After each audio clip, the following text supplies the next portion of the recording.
MCR கணிக்கு இனிய வணக்கம். நான் உங்கள் கௌதம்.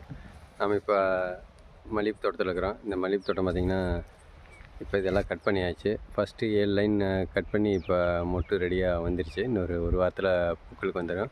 அதுக்கப்புறம் ஒரு 5 லைன் கட் பண்ணோம். அதுக்கப்புறம் ஒரு 5 லைன் கட் பண்ணியிருக்கிறோம்.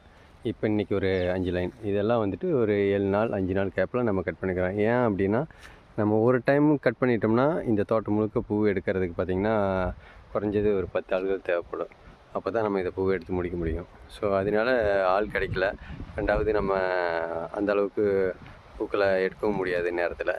ஸோ வேஸ்ட் ஆயிரும். அதனால நம்ம கேப் விட்டு கட் பண்ணுறப்போ அந்த பூக்கள் வந்துட்டு தள்ளி தள்ளி வரும். இது நமக்கு ஒரு சுலபமான வழியாக தெரிஞ்சுது. அதனால் நம்ம இது பின்பற்றுறோம். இன்றைக்கி நம்ம கட் பண்ணுறப்போ பார்த்திங்கன்னா இந்த 4 லைன் கட் பண்ணிட்டோம். இன்னும் ஒரு 6 லைன் இருக்குது. அதை அடுத்து கட் பண்ணுவோம்.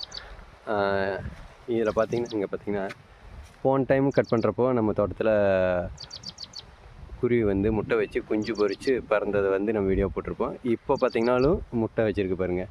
ஸோ நம்ம இயற்கை முறையில் பண்ணுறப்போ குருவிகள் வந்து நம்ம தோட்டத்தில் எந்த ஒரு பயமும் இல்லாத அதனோட வாழ்க்கையை இங்கே எந்த ஒரு சிரமமும் இல்லாத நடத்துறதுக்கு இதுவே ஒரு சான்று. இந்த முட்டைகள் பார்த்திங்கன்னா 2 வச்சுருக்கு.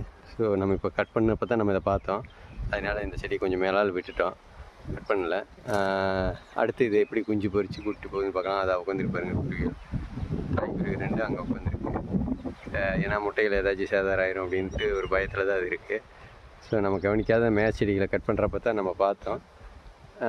இதுவும் குஞ்சு பொரித்து போகிற வரைக்கும் நம்ம நல்லபடியாக பாதுகாத்து நம்ம அதை வழி அனுப்பி வைப்போம். நம்பிக்கை இருக்குது. தொடர்ந்து நம்ம வீடியோஸ் பாருங்கள். இந்த முட்டைகளும் குஞ்சுகளும் எப்படி பொரிக்கு அப்படின்னு அடுத்தடுத்த வீடியோஸ் நான் பண்ணுறேன். நன்றி, வணக்கம்.